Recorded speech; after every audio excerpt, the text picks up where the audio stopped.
Good morning students. आज हम Chlorophyceae class का नया ऑर्डर स्टार्ट करने जा रहे हैं, कैरेल्स। फ्रिश ने कैरेल्स में 7 वंश और 275 स्पीशीज सम्मिलित की हैं। सामान्यतः इन प्लांट्स को स्टोनवर्ड्स कहते हैं। मुख्य लक्षणों में कैरेल्स में थैलस इरेक्ट, ब्रांच्ड और राइजोइड्स युक्त होता है। ये राइजोइड्स जो हैं वो thin walled, white coloured, uniseriate type के होते हैं। प्लांट मैक्रोस्कोपिक यानी कि नेकेड आँखों से, नेकेड आई से देखा जा सकता है और इसकी लंबाई करीब 30 सेंटीमीटर तक होती है। प्लांट में ब्रांच्ड एक्सिस पाए जाते हैं। मुख्य अक्ष पर नोड्स और इंटरनोड्स प्रेजेंट होते हैं और नोडल रीजन के ऊपर सीमित वृद्धि वाली शाखाओं का गुच्छा होता है, यानी कि ब्रांचेस ऑफ लिमिटेड ग्रोथ पाई जाती हैं। इनके अतिरिक्त मेन एक्सिस की नोड्स से कुछ असीमित वृद्धि वाली शाखाएं यानी कि ब्रांचेस ऑफ अनलिमिटेड ग्रोथ भी परिवर्तित होती हैं। ऐसी नेचर को, ऐसी हैबिट को, प्लांट के स्वभाव को, ऐसी प्रकृति को इक्विसिटॉइड स्वभाव या इक्विसिटॉइड हैबिट कहते हैं। सेल्स काफ़ी लंबी होती हैं, यूनिन्यूक्लिएट हैं और डिस्कॉइड टाइप का क्लोरोप्लास्ट पाया जाता है। सेक्सुअल रिप्रोडक्शन एडवांस्ड ओवोगेमस टाइप का होता है, जिसमें रिप्रोडक्टिव ऑर्गन्स जो हैं वो नेकेड आइज से देखे जा सकते हैं। मेल रिप्रोडक्टिव ऑर्गन को एंथ्रीडियम या ग्लोब्यूल कहते हैं और फीमेल रिप्रोडक्टिव ऑर्गन को ओगोनियम अथवा न्यूक्यूल कहते हैं। ओस्पोर जो इनके फ्यूज़न से बनता है, मेल गैमीट और फीमेल गैमीट के फ्यूज़न से, उसमें जर्मिनेशन इनडायरेक्ट होता है, यानी कि इसमें प्रोटोनीमा या प्राथमिक तंतु का निर्माण होता है। पादप शरीर की सतह पर कैल्शियम कार्बोनेट का निक्षेपण होता है और एसेक्सुअल स्पोर्स जो हैं वो नहीं बनते। ये जनरल से कैरेक्टर्स हैं कैरेल्स ऑर्डर के। अब हम शुरू करते हैं इसका मेंबर कारा। कारा की वर्गीकृत स्थिति अगर हम देखें तो ये फ्रिश के अनुसार क्लास क्लोरोफाइसी के कैरेल्स ऑर्डर में कैरेसी फैमिली के तहत मेंबर आता है कारा।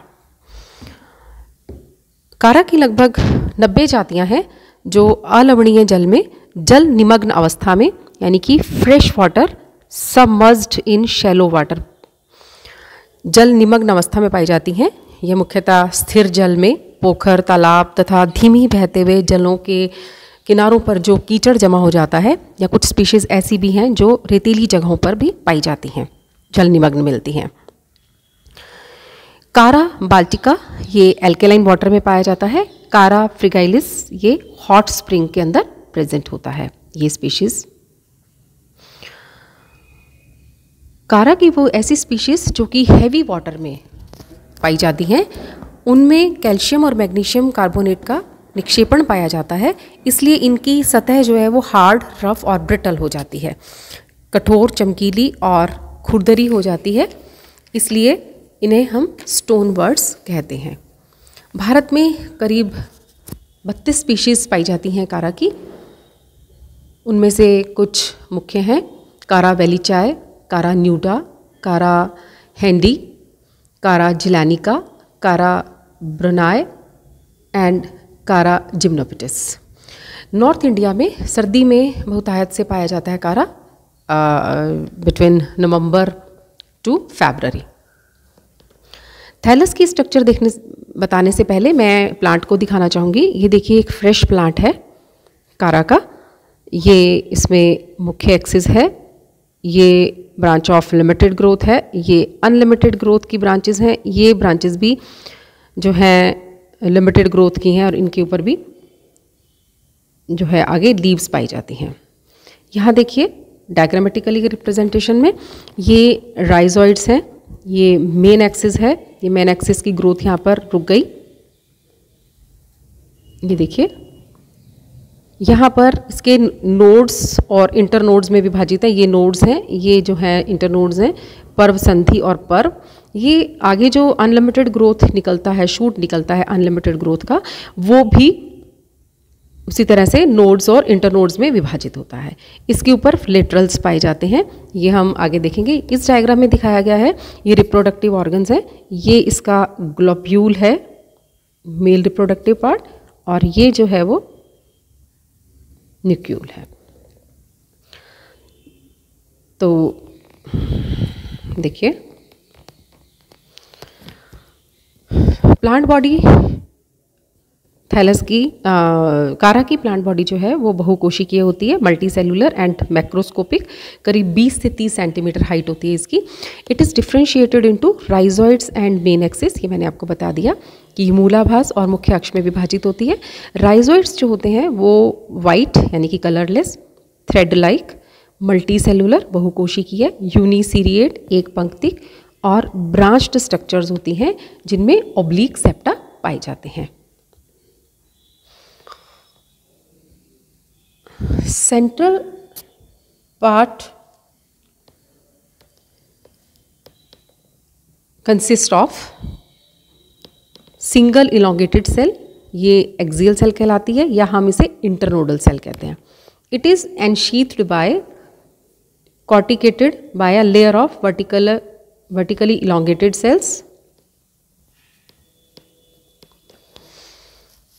मुख्य अक्ष पर्याप्त लंबा, इरेक्ट और अनिश्चित काल तक वृद्धि की क्षमता वाला होता है। मेन एक्सिस पर इंटरनोड्स और नोड्स क्लियरली हमें नजर आते हैं।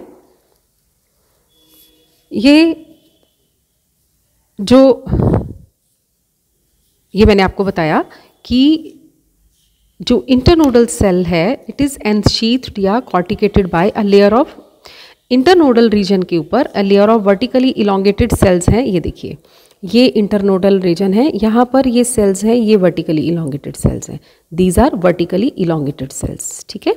ये नोडल रीजन है।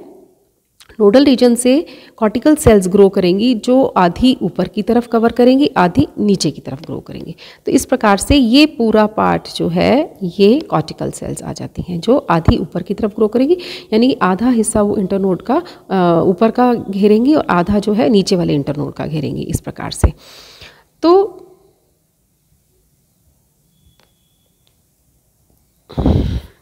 Half of the cortical cells originating at a node grow upward, ये मैंने आपको बताया, और हाफ जो है वो डाउनवर्ड ग्रो करती हैं। इस तरह से lower half of an internode is covered by, ये एक असेंडिंग फिलामेंट, और अपर हाफ जो है वो डिसेंडिंग फिलामेंट के द्वारा कवर किया जाता है। इसी प्रकार से नोडल रीजन जो है, it consist of central pair of cells, जो कि घिरी रहती हैं 6 से 20 पेरिफेरल सेल्स या परिधीय कोशिका की से। सीमित वृद्धि की शाखाओं पर ये there are following 3 type of appendages.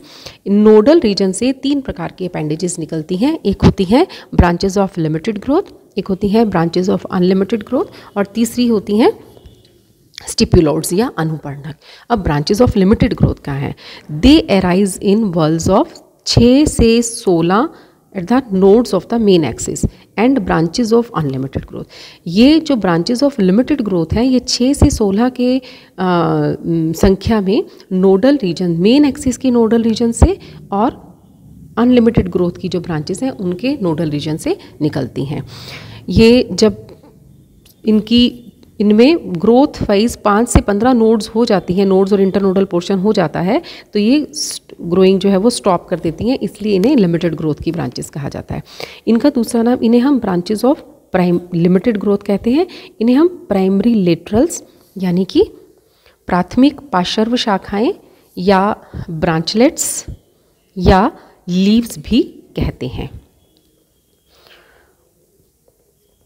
इन्हीं के ऊपर इन ब्रांचेस के नोड्स पे एक कोशिकीय फिलामेंटस सेकेंडरी लेटरल्स भी पाए जाते हैं। ये देखिए, मैं आपको डायग्राम में बताती हूँ।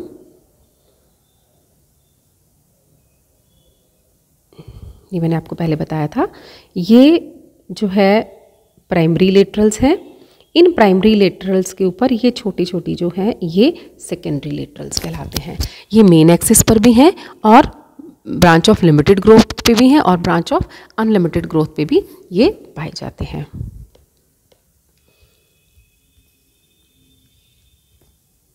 एक सेकेंड, ये इस तरह से, और रिप्रोडक्टिव ऑर्गन्स भी इन्हीं ब्रांचेस के ऊपर ग्रो करते हैं।